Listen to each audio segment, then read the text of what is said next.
All right, welcome to Inside the Huddle, brought to you by Romo Athletics and powered by the Rolla Athletic Booster Club. I'm your host, Tom Brown, and today, once again, we got head football coach Derick Heflin. How we doing? Hey, coach, man, so here we are. We're on a Wednesday night. I got some plans. Sorry about that. I had to change some things up. But, oh my gosh, look where we are at. We are in the new Bulldog weight room. I mean, this is something. No, this is awesome. So is he's gonna come pan around. The school and the booster club put this together and paid for all this. We've got 14 racks, brand new plates, brand new dumbbells, brand new racks. We've got sleds. We got brand new boxes. We've got two new bars on everything. Everything's brand new. This is going to be awesome. It's going to be a great space for our kids. We really appreciate the school district and the booster club coming together and making this happen. Now it's time to get to work and start using it and make things great in here. But we now have great equipment, state-of-the-art facility in here, and we're excited to get to use it, man. That's it, yeah, because I know the equipment we had in here before, I'm pretty sure was antique when you were here. Yeah, no, there was a lot of, when I walked back in, when I got hired, I looked at it and said, those are the same 45s I used when I was in high school. It was cool. Hey, but, the kids, it's well deserved. The kids are going to get a lot of use out of this, and it goes to benefit not just football, in every sport. We have kids throughout the day. Every kid's in the student body are in here. There's 30 plus kids in this room every hour of the day. So it's going to get used. And then the old stuff is down in the Bulldog room. So hopefully at some point we can be using two weight rooms at once, summer, during the school day. There's a lot of really good possibilities that can come with this, and I'm just excited. And this is awesome, and I can't say thank you enough to get this thing rolling and get it off the ground and get to work. Yeah, big shout out again to the school program and to the Booster Club for putting the donations in place to have this done. This great opportunity. And like you said, the multiple sports are here. So in the off season, morning weights, you got the football team in here, and then you'll have the other sports are coming in here. Yeah. Tennis, baseball, basketball's all been in here. Yeah. Last year we brought junior high kids, and the junior high has new equipment too. So there's a lot of really good possibilities. And now we just got to get to work in here and get to use it and make all this pretty nice new stuff that get dirty and gringy, but no, we'll kind of keep it clean, but we're going to put it to work for sure. No, that's great, because again, that's how you talked about that when we first got here, bigger, faster, stronger. We got to put that in. It comes in the off season. It comes in the earlier years, bring it through there. You start at the junior high, which again, first time we've had away from the junior high. Yeah. So they have that, start the program right, kind of make it come through. Yeah, no, and that's where it starts. You got to build from the ground up, and in every sport, a lot of stuff starts in here. So it's awesome, and now I'm just taking that, man. It's exciting, and we're going to do some great things with it. And you look at the wrestling program with the state champions that we're going to produce, and the constant finishing in that upper echelon of the state with the women's wrestling program as well adds to it. I mean, and like you said, all the sports have been using it, so that's just great to have.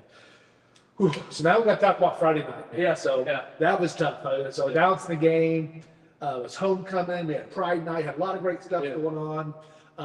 Man, the kids were hyped up, and it started out the way we wanted. They went to a 3-and-out. We marched down to score. Easton Smith gets the keeper, and I think it's next play. Chase Brown with the big interception. No, we did some good things. The first half we came out like gangbusters and got after it, and got up 14-0, and we're controlling everything. And then we get pinned out. We get a big stop down on the goal line, and stop them on the 5-yard line, and drive it out about the 20 and try and punt it out of there. And didn't get a great change of field. We were trying to actually run the clock out there and get some stuff and get into halftime 14-0, but that didn't work out. And then we just kind of didn't come out the third quarter with the attention to detail we needed, and things got away from us a little bit there, and gave them all the momentum. And in football, and any sport, that momentum, that's something that you got to have, and kind of tailspin on us, and got away from us. And then we had a chance at the end. We came back, we were close. Literally, CP tried to run through a wall of one game, and it just didn't work out. But those are things we'll learn from. It's been a tough pill to swallow, but we had our chances, and we just didn't take advantage of it. And like I tell the kids, when we lose those close games, it's on me. It's not on anybody else. So we'll get it fixed. And we've had a great week of practice. Today was one of the best practices we've had in a long time. So, I'm excited. Our kids ain't through about it, and we're ready to go St. Mary's. That's right. Yeah. You look at that again. The way you start off, the deep, and we were talking about that. At Mountain Home, where the defense was doing what the defense does. Yeah. They were getting in the backfield. They're getting those early stops. But uncharacteristically down there, they gave up a few, right? And they broke them. But we started off that first half, man, they were locked in. Yeah, yeah. They, because we had talked last week that, one of the things that North County does is they'll run that eye, and then they'll also go to the kind of the pro set and spread, and then they're doing that play action out of both of them. Yeah. And they'll roll out, they'll run, and you're like, we gotta watch them. And you guys shut that down. Like I said, even with the pressure in the backfield, the quarterback did nothing. Their quarterback, starting running back goes out. Yeah. And you guys were playing everything that you guys needed at that point. So you had to be real happy with that first half. Yeah, no, the first half we did good things, and like I said, it was just we lost a little attention to detail in the second half defensively, and those 2 and 3 yard runs became 4 and 5 yard runs. And it's like I said, it's tough to swallow because Chase has a great game, has like 9 tackles, a pick, and was inches away from having a pick 6 that really would have broke the game wide open. Trenton and Reed had close to 20 tackles apiece. Cam Moore had a bunch of tackles. We were all where we were supposed to be making plays. We just, in that second half, there was a few things where we weren't taking on they were running a lot of trap game stuff, and we weren't taking on the pulls quite the way we were supposed to. And in the first half we were, and we're getting them stopped for no gains, 1-2 yards. And in the second half, it's, they're getting to the next level, and it's harder for our guys to make those plays, and they're getting 4 and 5 yards. And then when 11 came in the game, it was definitely a burst of energy for him, because all of a sudden I think we were hammering 33 and 35, and they were getting tired, and they brought that guy in, and he gave a little spark right there and got us some energy. But then you come back with a double pass, and it was nice. Jack came in, and it was one of those things on the sidelines when he threw it. Mason was actually wide open too, and I'm thinking, it's throwing to Mason. He threw it. Like, where is that going? What's going on? And then Cam running over it right there. But that's the thing we were talking about it. And, how many times has Jack thrown that pass to Cam? Those guys are always playing catch. They're always doing something. They're always together. So he threw it, and Cam was there, and Cam had a big night. He had 3 catches for 85 yards. Those things are. There's good things to take away from them. There's things to fix, and that's the way it is every week. And like I said, we lost attention to detail and some little things there, and we got to be able to do that and to win close games. And I think we'll all learn from it. And like I said, today was a great day. So we're done, and I think we'll be ready for a St. Mary's team that's going to be a different experience for all of us. I don't think Rollins played St. Mary's since the late 70s. And I don't know the last time Rollins went to St. Mary's to play. So, it's one of those things where you live and learn, and, you build off those mistakes, and those things, bring together or pull you apart. And I think it's brought us together this week, and we're doing some good things, and I'm excited to see what we're going to do Friday night. Yeah, you talked about the running that trap game and then bringing that fullback in. He was definitely changing pace because he didn't look like he had much speed, but he kept his feet grinding, and I think his timing worked out better for the traps and stuff like that. So yeah, that was under. But like you said, you got them right back into it. We had the opportunity. We had a chance at the end going down, and just weren't able to convert. Had some opportunities there. Great. But let's real quick. I'll just highlight. You brought up a couple of the big dogs for this week, and Cam Brown and his brother Chase Brown. So Chase is a senior, Cam's a junior. Yeah, no, and that's something where with Chase. Last year there were a couple times where I was really hard on him, and he still likes to joke about how bad I yelled at him after the West playing game. And I said, well, when I was watching the film through my phone across my basement, but where he's come from where he was last year to where he is this year, that's what we want to do with this program is build those kids, build confidence, and a lot of it started in this room we're riding right now. And he's put in the work, he's put in the time, he's put in the effort, and he had the interception, he caused a fumble on a kickoff. Like I said, the pass deflection was he jumps a smoke screen and just drops it or it's a touchdown the other way. And then at the end they're driving and we blew a coverage. He comes off his man and lays out there tight end. That's the way the game. I mean, it was one of those hits that he played a great game. And then Cam, offensively, he made some plays, did some things, had a big catch on that last drive, caught the double pass. Did some good things, and both of them. And Cam getting better at blocking, and that's the thing, I've been on him about, hey, you got to block. That's part of being tight end. And from where he was last year to where he is right now, it's night and day. And those are the things we're going to keep building and keep working on. And both of them had a good night, so I'm happy for them. Great job on the Brown boys there. So we brought up St. Mary's. Look at them. So they won. I think it was in 21. They won state maybe in 21 and 22. 21, 22. 21 and 22. Yeah, they won state.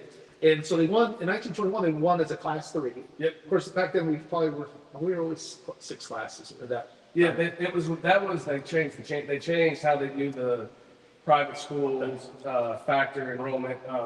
So it used to be the multiplier and all that, and now they've changed it to the championship factor. So that's why they're class 5 now, is because they won 3, and then I believe they won 4, and then the championship factor now is factored in, so they're class 5.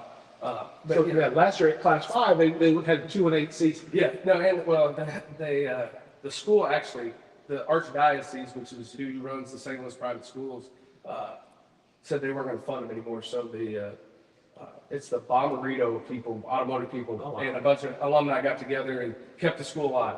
And so they're still running. I think they said they'll keep it up for at least 3 years, so they'll run through our contract. That was the important part. But no, they still got a lot of really good athletes. On those state championship teams, the first one they had a receiver that's playing at Mississippi State now, that was the #1 recruit in the state of Missouri, and a running back the next year that's at Mizzou. They had a bunch of Power 5 kids in that, and they still have, you turn on the film, and they've got a number 72, he's only a sophomore, but you can tell he's going to be a Power 5 offensive tackle, with his frame and the way he moves.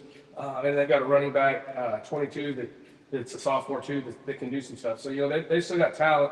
They switched their coaches. There's a transition. When the school closed, I think they lost some kids, but then now they've built it back up. Now they have that security that the schools will be open. So they're doing some things, and it'll be an interesting game for us. It's going. We're going to actually play it's St. Mary's at the south side, so we're going to be in the south side of St. Louis. The game's at 6 o'clock, so there'll be some interesting new things to it. Being a private school, they have some different advantages that the rest of us don't have, and it'll be all right. But we're gonna go out there and fight, and they'll be athletic, and they're huge up front. Like you turn on the game, like their center's 5'8", weighs 400 pounds, or maybe he might be a little taller than that. But he's a big old boy, and they got one of the guards is a big kid, and then 72 is more lean and athletic. But they have some stuff they can do there. And we got to come out and match them what they do. And, I kind of told our kids, it'll be to give it something for them to compare to, kind of similar to a Plano Waynesville team with the speed and athleticism. And, that was kind of what we've talked about, is just keep things in front of us and make them play another play offensively. Just, hey, let's get 4 yards. Let's be 2nd and 6. Let's be 3rd and 2. And then we get another 4 yards, and that's first down. Let's control the ball, play ahead of the change, have that mindset of, hey, we're going to come in here, it's going to be a new atmosphere, it's going to be different than anything y'all ever seen. But it's going to be a good experience, and let's go out here and let's be disciplined, and let's get after it, and let's play as a team and do things together. So are they going to be more pass, or are they going to be a ground game, or are they going to mix it up? I think as I broke it down, I think they're about 65% run. Like I said, they run through a couple different running backs. There'll be a lot of 2-back sets. They get in some funky formations that we got to identify. We've done a good job this week of making sure we knew where people are, making sure who knew the eligible receivers are, because they'll get some stuff where they'll have a tackle that's a number 0 that's an eligible receiver, and then one of those receivers that's on a line of scrimmage that's actually ineligible. And letting our guys know, hey, communicate, like yell out, he's ineligible. So if he's downfield, those referees can see it. We get some cheap yard flags that way, and just teach those little football things. But it's a different game than we've seen. And I knew that going in. Being at Washington before, you get in and play some of those St. Louis schools, and there's just a level of athleticism in St. Louis, and it's in every sport. You guys in basketball, you see it all the time. Of those guys, there's so many kids and so many different opportunities for all those kids.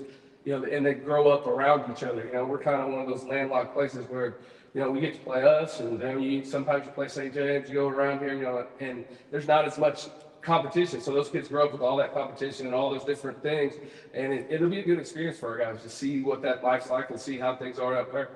Yeah, it's going to be a lot of fun. I think the boys are ready for it, especially after Friday night. They're going to want to kind of come back and take care of business on that, I'm sure. So before we wind out, I just want to again recognize our sponsors that we have. Just great to have them on board. We got Dan Collier. He's not just a good neighbor; he's a great neighbor, especially out there Friday night in the chain gang. Does a great job. He's my insurance team. Insurance agent. How about that, man? Especially.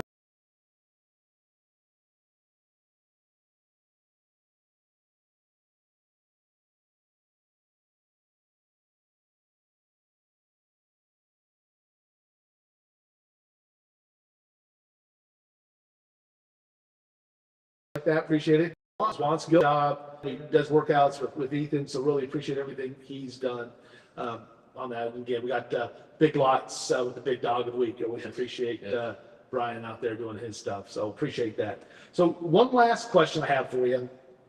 And so not going too funky, but what is the coolest coolest football field arena that you coached in or played in high school? Oh, high school. High school. Going high school.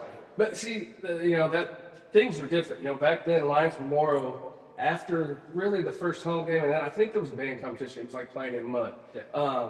And then, JFK at Parkview, my sophomore year, I played the first game on turf there. So, and that was, nobody had field turf. Everybody had those grass fields. And back then, it was really the schools and places that, like, we were in the Ozark Conference. So, there really was kind of the same thing. Everybody had the grass field. And, Rolla, really, before they did all the remodeling, when I was a kid growing up with that ivy and that fence, and it was a really cool atmosphere, and the field was nice and pristine. It was always green. Rolla was a great atmosphere. But the Parkview probably was the coolest place you played because it was turf. And back then, to get to play on turf was cool. Probably the coolest place I've ever played was, when I was in college, we played the Metrodome for our conference championship. So we would play there. We played there 4 times. And, getting to be in, we were in the locker room, the Yankees were in one time. The Yankees were there the day before, and we're in there because they just wanted the car or whatever, division series. And then the next year we're in the Minnesota Gophers locker room. And, that was a really cool experience to see what those things were like. But yeah, back in 2001, 2, and 3, it was still the Ozark Conference, but getting to play on turf was one of those things. Hey, this is cool. This is different. Back then, you practiced like junior high, and you'd lose all the skin off your arms and legs, and then the hill was always there. That was the hill on the throw. Yeah, that was a big thing. Coach Croft makes you go line drills right there around the hill, and if you lost, you were at the bottom of the hill and back. And that was the stuff that makes you tougher and stronger. And that's still every now and again you look at it. Hey, we can go over to junior high. You guys can find out what it's really like. But it's good. And that would probably be the coolest experience. And then we played at the University of Southland College, and they were a Division I school in the 20s, and they had like an old kind of rock stadium. That was just really cool in the Smoky Mountains. That was a cool place too. But the Metrodome is by far the coolest place to play. Yeah, that would be something. That'd be big lights, everything big about it. Yes, it was awesome. Except the bathroom they gave us. The bathroom behind the Twins dugout back then, it was like I compare it to the worst gas station bathroom I'd ever been in my life. What is this? This is a Major League Baseball stadium, NFL stadium, and this is the bathroom. But no, that was a really cool experience. And then just comparing the turf we play on to the turf they had at the end, it was night and day. I even felt like I was fast at that point. So. It was effective then. Yeah. All right, well, Coach, good luck Friday night. Got 6 p.m. start, St. Mary's South Side. Game's going to be covered on radio by 104.5, right? Sunny 104.5. And then the ESPN 104.9 will also be broadcasting it. And there probably will be a link that we'll be able to send out to you. It'll be on the Push Club page or inside the Huddle. We'll have that out there if you want to just watch the game and listen to the radio in the background. So for Coach Derick Heflin, I'm Tom Brett from Inside the Huddle, the Heart of the Game. We'll see you next time.